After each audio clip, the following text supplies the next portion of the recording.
अरे रे कोई रोको उसे, मर जाएगा वो। अचानक से आधी रात को शोर सुनकर सारे लोग जाग गए और जो देखा देखकर वे भी चीख पड़े। जल्दी से उसे वहां से खींचकर नीचे उतारा गया, वरना जाने क्या अनर्थ हो गया होता। ये तीसरी बार था जब रघु अपनी जान देने की कोशिश कर रहा था, लेकिन इस बार भी उसे किसी ने बचा लिया, वरना अब तक तो वो मर गया होता। क्वारंटीन सेंटर का निरीक्षण करने पहुंचे डीएम यानी जिला अधिकारी को जब रघु की आत्महत्या करने की बात पता चली और ये भी कि वो ना तो ठीक से खाता पीता है और ना ही किसी से बात करता है, वो खुद में ही गुमसुम रहता है। कुछ पूछने पर बस वो अपने घर जाने की बात कह रो पड़ता है, तो डीएम को भी फिक्र होने लगी कि अगर इस लड़के ने क्वारंटीन सेंटर में कुछ कर लिया होता तो बहुत बुरा होगा। जिलाधिकारी ने वहां रह रहे एकांत वासियों से पूछा कि उन्हें दिया जा रहा भोजन गुणवत्ता युक्त है या नहीं, हाथ धोने के लिए साबुन, मास्क, तौलिया आदि की व्यवस्था के बारे में भी जानकारी ली। फिर वहां की देखभाल करने वाले केयर टेकर को खूब फटकार लगाई कि वो करता क्या है, एक इंसान आत्महत्या करने की क्यों कोशिश कर रहा है, उससे जानना चाहिए। फांसी लगाने की कोशिश कर रहे थे पर क्यों? उस जिलाधिकारी ने जब रघु के समीप जाकर पूछा तो भरभरा कर उसकी आंखें बरस पड़ी। कोई तकलीफ है यहाँ? बोलो ना, मरना क्यों चाहते हो? अपने परिवार के पास नहीं जाना है? जब जिला अधिकारी मनोज दुबे ने कहा तो सिसकियां लेते हुए रघु कहने लगा, जाना है साहब, कब से कह रहा हूँ मुझे मेरे घर जाने दो, पर कोई मेरी सुनता ही नहीं। कहते हुए रघु फिर सिसकियां लेते हुए रो पड़ा तो जिला अधिकारी मनोज को उस पर दया आ गई। हाँ तो चले जाना, इसमें कौन सी बड़ी बात है, बल्कि यहाँ कोई रहने नहीं आया है, अवधि पूरी होगी सभी को भेज दिया जाएगा अपने अपने घर। बताओ और कोई बात है? यहाँ किसी चीज की समस्या हो रही है? नहीं, लेकिन मेरे माँ बाप बूढ़े और बीमार हैं, उन्हें मेरी जरूरत है। कहते हुए रघु का गला भर्रा गया, लेकिन जिलाधिकारी को लग रहा था कि बात कुछ और भी है जो रघु को खाए जा रही है। अपने घर परिवार से दूर क्वारंटीन सेंटर में 15 से 20 दिनों से रह रहे रघु पर मानसिक दबाव बढ़ने लगा था। वो रात को उठकर यहाँ वहाँ घूमने लगता और अजीब सी हरकतें करता था। कभी वो क्वारंटीन सेंटर की ऊंची दीवार को नापता तो कभी बड़े से लंबे दरवाजे को आंखें गड़ा कर देखता। कई बार तो वो पेड़ पर चढ़ जाता ताकि वहां से फांदकर दीवार पार कर सके, पर कामयाब नहीं हो पाता। रघु की इस हरकत पर उसे फटकार भी पड़ी थी, लेकिन उसका कहना था कि उसे घर जाना है, क्योंकि अब उससे सब्र का बांध टूटने लगा था। उसने कई बार मरने की भी धमकी दी थी कि अगर उसे उसके घर नहीं जाने दिया गया तो वो अपनी जान दे देगा, लेकिन कौन सुनने वाला था यहाँ उसका। सब उसे पागल बताहा कहकर चुप करा देते और हंसते जैसे सच में वो कोई पागल हो, लेकिन वो पागल नहीं था। ये बात कैसे समझाए सबको कि उसे यहाँ से जाना है, नहीं तो सब खत्म हो जाएगा। जिलाधिकारी मनोज के पूछने पर रघु कहने लगा, साहब अच्छी खासी खुशहाल जिंदगी चल रही थी हमारी, किसी चीज की कमी नहीं थी, पर इस कोरोना ने एक झटके में सब बर्बाद कर दिया साहब। कुछ नहीं बचा, कुछ नहीं, ना ही नौकरी और ना ही मेरा प्यार। बोलते बोलते रघु की हिचकियां बंध गई और वो बिलख कर रोने लगा। साहब हम गरीबों की तो किस्मत ही खराब है, वरना क्या दाल रोटी पर भी मार पड़ जाती है। अच्छी खासी जिंदगी चल रही थी हमारी, मेहनत मजदूरी करके खुश थे हम, लेकिन साहब मटिया मेट सब हो गया। अपने आंसू पोंछते हुए रघु बताने लगा कि अभी 2 साल पहले ही वो अपने गांव सिवान से गुजरात आया था। वो यहाँ मिस्त्री का काम करता था, जिससे उसकी अच्छी खासी कमाई हो जाती थी। अपने माँ बाप के पास घर भी पैसे भेजता था, लेकिन अब क्या करेगा समझ नहीं आ रहा है। बताने लगा कि वो यहाँ अहमदाबाद में एक कमरे का घर लेकर रह रहा था। सोचा था कि माँ बाप को भी ले आएगा, सब साथ मिलकर रहेंगे, लेकिन जिंदगी में ऐसी उथल पुथल मच जाएगी नहीं सोचा था। रघु हमेशा खुश रहने वाला, हंसकर बोलने वाला इंसान था और यही बात मुन्नी को, जो उसकी ही बस्ती में रहती थी और वो नेपाल से थी, उसके करीब लाता था। रघु का साथ मुन्नी को खूब भाता था। उसके पिता बड़े बाजार से थोक भाव में सब्जी फल लाकर बाजार में बेचते थे। उसी से उनके 8 परिवार का खर्चा चलता था। मुन्नी भी 2-4 घरों में झाड़ू बर्तन करके कुछ पैसे कमा लेती थी, मगर रघु को मुन्नी का दूसरों के घरों में झाड़ू बर्तन करना जरा भी अच्छा नहीं लगता था। उसे जब कोई गंदी नजरों से घूरता तो रघु की आंखों में खून उतर आता। मन करता उसका कि जान ही ले ले उसकी। कितनी बार उसने मुन्नी से कहा कि छोड़ दे वो लोगों के घरों में काम करना, पर मुन्नी उसकी बात को ये कहकर टाल दिया करती कि उसे क्यों बुरा लगता है, कौन लगती है वो उसकी। वैसे तो मुन्नी को भी दूसरे के घरों में झाड़ू बर्तन करना अच्छा नहीं लगता था, मगर क्या करे वो भी। अब 8-8 जनों का पेट एक की कमाई से थोड़े ही भर सकता था। कितनी बार लोगों की भेदती नजरों का वो निशाना बनी है। जिन घरों में वो काम करती है वहाँ के मर्द ही उस पर गंदी नजर रखते हैं। कहते तो बेटी बहन समान है, पर गलत इरादों से यहाँ वहाँ छू छाप कर देते हैं। देखने की कोशिश करते हैं कि लड़की कैसी है, लेकिन मुन्नी उस टाइप की लड़की थी ही नहीं। वो तो अपने काम से मतलब रखती थी। गरीबों के पास एक इज्जत ही तो होती है, वही चली जाए तो मरने के अलावा और कोई रास्ता नहीं बचता है। कुछ बोल भी नहीं सकती थी। अगर आवाज उठाती तो उल्टे मुंह गिरती, सो बच कर रहने में ही अपनी भलाई समझती थी। गलती मुन्नी के माँ बाप की भी कम नहीं थी। एक बेटे की खातिर पहले तो धड़ाधड़ 5 बेटियां पैदा कर ली और अब उसी बेटी को दूसरे तीसरे घरों में काम करने भेजने लगे ताकि पैसे की कमाई होती रहे। चूंकि मुन्नी घर में सबसे बड़ी थी, इसलिए छोटे भाई बहनों की जिम्मेदारी भी उसके ऊपर ही थी। बेचारी दिन भर चक्कर गिन्नी की तरह पिसती रहती, फिर भी माँ से गालियां पड़ती कि करमजली कहाँ गुलछर्रे उड़ाती फिरती है पूरे दिन। इधर मुन्नी को देख देख कर रघु का कलेजा दुखता रहता, क्योंकि प्यार जो करने लगा था वो उससे।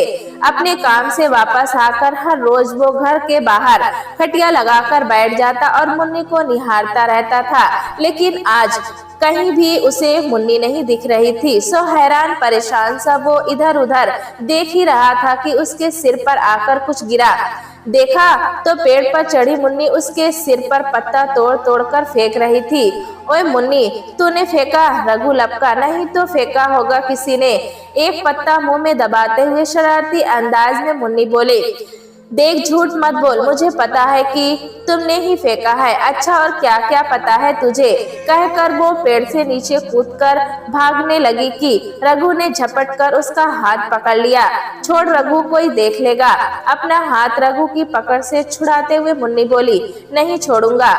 पहले ये बता, तूने मेरे सिर पर पत्ता क्यों फेंका?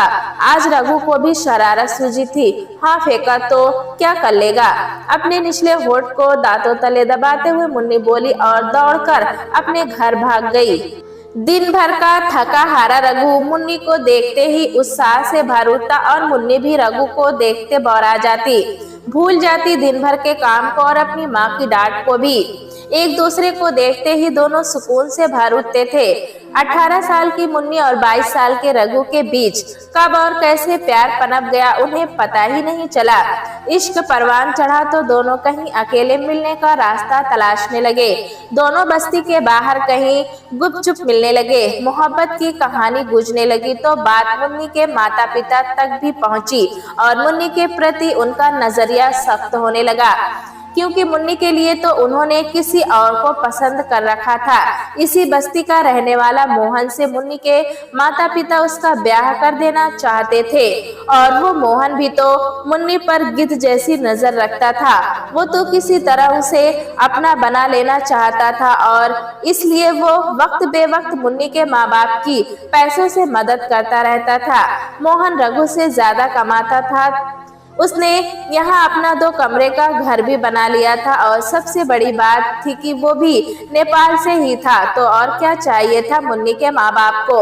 मोहन बहुत सालों से यहाँ रह रहा था, तो यहाँ उसकी काफी लोगों से पहचान भी बन गई थी। काफी धाक थी इस बस्ती में उसकी, इसलिए तो वो रघु को हमेशा दबाने की कोशिश करता था। मगर रघु कहाँ किसी से डरने वाला था। अक्सर दोनों आपस में भिड़ जाते थे, लेकिन उनकी लड़ाई का कारण मुन्नी ही होती थी। मोहन को जरा भी पसंद नहीं था कि मुन्नी रघु से बात भी करे। दोनों को साथ देखकर वो बुरी तरह जल उड़ जाता। मुन्नी के कच्चे अंगूर से गोरे रंग, मैदे की तरह नरम मुलायम शरीर, बड़ी बड़ी आंखें, पतले लाल लाल होंठ और उसके सुनहरे बाल पर जब मोहन की नजर पड़ती तो वो उसे खा जाने वाली नजरों से घूरता। मुन्नी भी उसके गलत इरादों से अच्छी तरह वाकिफ थी, तभी तो वो उसे जरा भी नहीं भाता था। उसे देखते ही वो दूर छिटक जाती। और वैसे भी कहाँ मुन्नी और कहाँ वो मोहन, कोई मेल था क्या दोनों का। काला कलूटा नाटा बुट्टा व मोहन मुन्नी के कम से कम 14 से 15 साल बड़ा था। उसकी पत्नी प्रसव के समय साल भर पहले ही चल बसी थी। एक छोटा बेटा है, उसके ऊपर 5-6 साल की एक छोटी बेटी है जो दादी के पास रहती है। वही दोनों बच्चों की अब माँ है। वैसे भी पीने खाने वाले मोहन की पत्नी मरी या उसने खुद ही उसे मार दिया क्या पता, क्योंकि आए दिन वो तो अपनी पत्नी को मारता पीटता ही रहता था। राक्षस है एक नंबर का।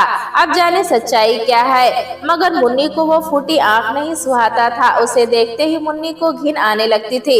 मगर उसके माँ बाप जाने उसमें क्या देख रहे थे जो अपनी बेटी की शादी उससे करने को आतुर थे। शायद पैसा जो उसने अच्छा खासा कमा कर रखा हुआ था। लेकिन मुन्नी का प्यार तो रघु था। उसके साथ ही वो अपने आगे के जीवन का सपना देख रही थी। और उधर रघु भी जितनी जल्दी हो सके उसे अपनी दुल्हन बनाने को व्याकुल था।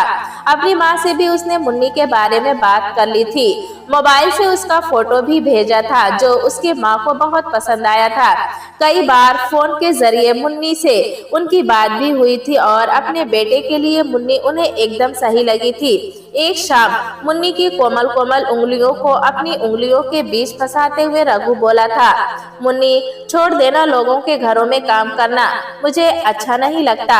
छोड़ दूंगी, ब्याह कर ले जा मुझे। हाँ ब्याह कर ले जाऊंगा एक दिन, और देखना रानी बनाकर रखूंगा तुम्हें। मेरा बस चले ना मुन्नी तो मैं आकाश की दहलीज पर बनी 7 रंगों की इंद्रधनुषी अल्पना से सजी तेरे लिए महल खड़ा कर दूं। कहकर मुस्कुराते हुए रघु ने मुन्नी के गालों को चूम लिया था। लेकिन उनके बीच तो जात पात और पैसों की दीवार आ खड़ी हुई थी। तभी तो मुन्नी के घर से बाहर निकलने पर पहरे गहराने लगे थे। जब वो घर से बाहर जाती तो किसी को साथ लगा दिया जाता था ताकि वो रघु से मिल ना सके, उससे बात ना कर सके। लेकिन हवा और प्यार को भी कभी किसी ने रोक पाया है? किसी न किसी वजह से दोनों मिल ही लेते। इधर मुन्नी के माँ बाप जितनी जल्दी हो सके अपनी बेटी का ब्याह उस मोहन से कर देना चाहते थे। वो मोहन तो वैसे भी शादी के लिए उतावला हो रहा था। उसे तो लग रहा था शादी कल हो जो आज ही हो जाए। इधर रघु जल्द से जल्द बहुत ज्यादा पैसे कमा लेना चाहता था ताकि मुन्नी के माँ बाप से उसका हाथ मांग सके, और उसके लिए वो दिन रात मेहनत भी कर रहा था। दिन में वो मिस्त्री का काम करता तो रात में होटल में जाकर प्लेटें धोता था। लेकिन अचानक से कोरोना ने ऐसी तबाही मचाई कि रघु का काम धंधा सब छूट गया। कुछ दिन तो रखे धरे पैसे से चलता रहा। इस बीच वो काम भी तलाशता रहा, लेकिन सब बेकार। अब तो दाने दाने को मोहताज होने लगा। वो कर्जा भी कितना लेता भला। भाड़ा न भरने के कारण मकान मालिक ने भी कोठरी से निकल जाने को हुक्म सुना दिया। इधर उस मोहन का मुन्नी के घर आना जाना कुछ ज्यादा ही बढ़ने लग गया, जिसे मुन्नी चाह कर भी रोक नहीं पा रही थी। आकर ऐसे पसर जाता खटिया पर जैसे इस घर का जमाई बन ही गया हो। चिढ़ उठती मुन्नी, पर कुछ कर नहीं सकती थी। लेकिन मन तो करता उसका मुंह नोच ले, उस मोहन के बच्चे का, या 2-4 गुंडे से इतना पिटवा दे कि महीना भर बिछावन पर से उठ ही न पाए। दर्द एक हो तो कहा जाए, यहाँ तो दर्द ही दर्द था दोनों के जीवन में। जिस दुकान से रघु राशन लेता था उस दुकानदार ने भी उधार में राशन देने से मना कर दिया। उधर गांव से खबर आई कि रघु की चिंता में उसकी मां की तबीयत बिगड़ने लगी है। जाने बच भी पाए या नहीं। मकान मालिक ने कोरोना के डर से जबरदस्ती कमरा खाली करवा दिया। अब क्या करे ये यहाँ रहकर, और रहे भी तो कहाँ। इसलिए साथी मजदूर के साथ रघु ने भी अपने घर जाने का फैसला कर लिया।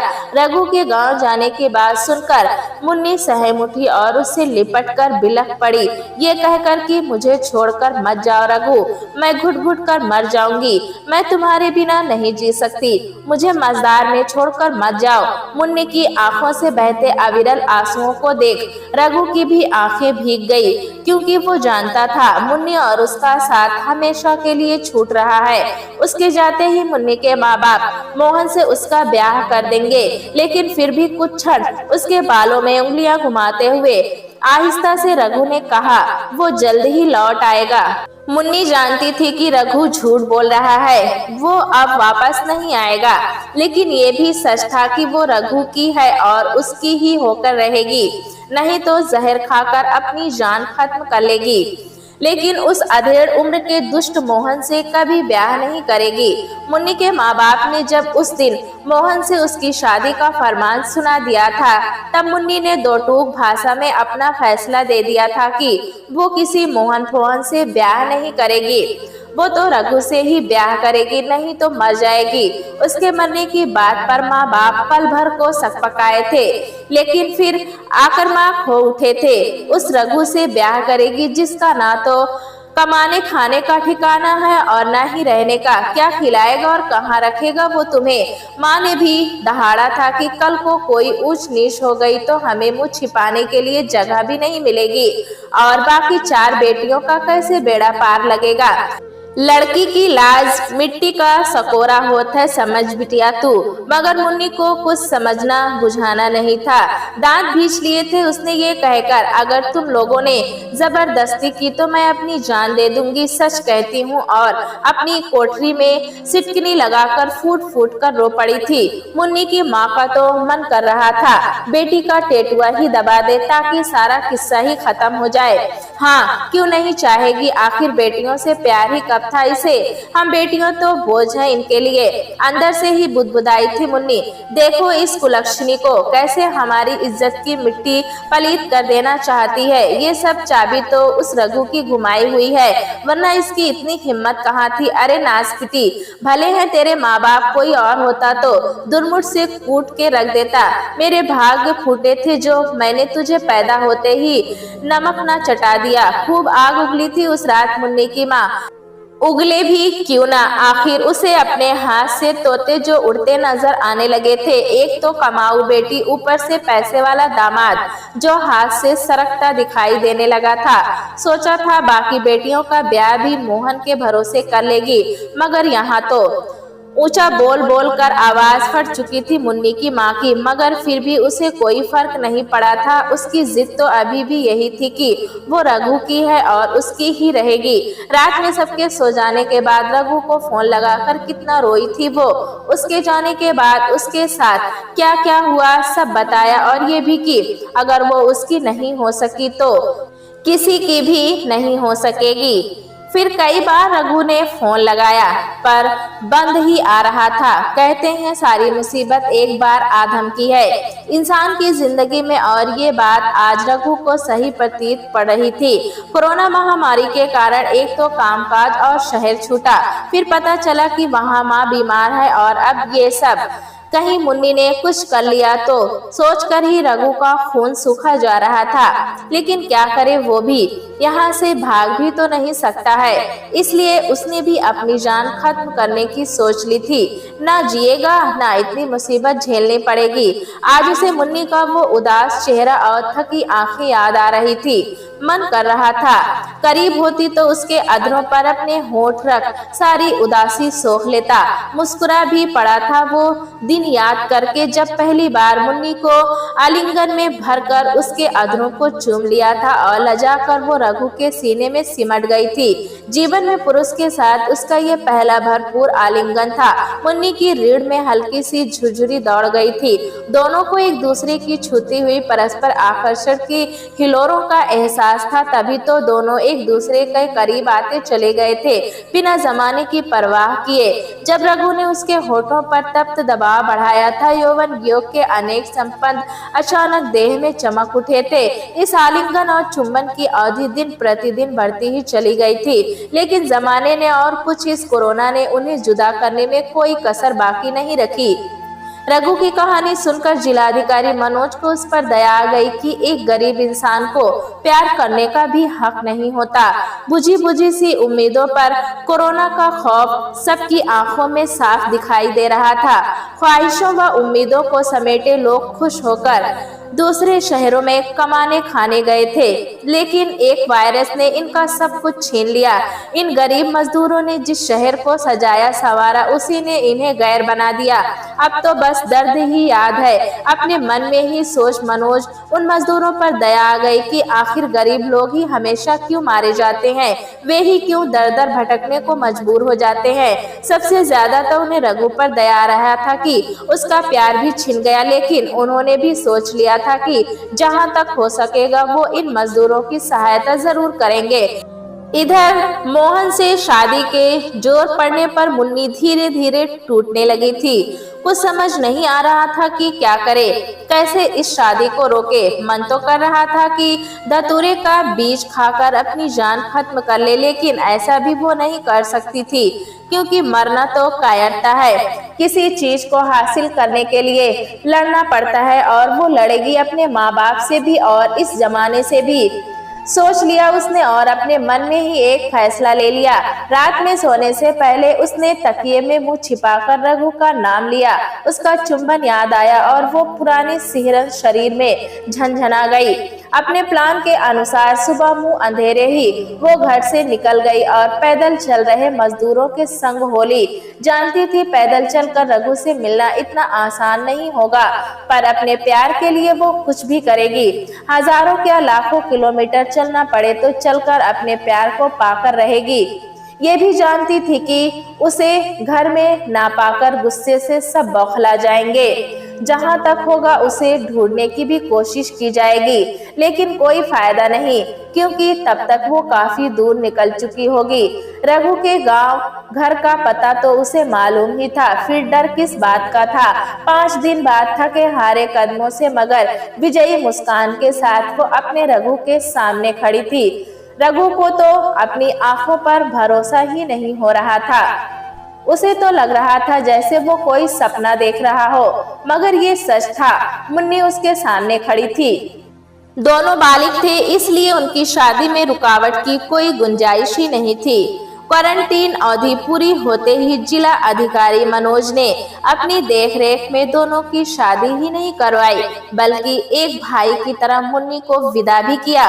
रघु को उन्होंने रोजगार दिलाने में भी मदद की, ताकि वो आत्मनिर्भर बन सके और अपनी जिंदगी अपने अनुसार जिए। इस कोरोना काल में रघु ने बहुत मुसीबतें झेली, पर कहते हैं ना, अंत भला तो सब भला। रघु और मुन्नी के जीवन की नई शुरुआत हो चुकी थी। प्यारे दोस्तों, कहानी कैसी लगी हमें कमेंट में जरूर बताएं। चैनल पे नए हैं तो एक लाइक और सब्सक्राइब करना ना भूलें।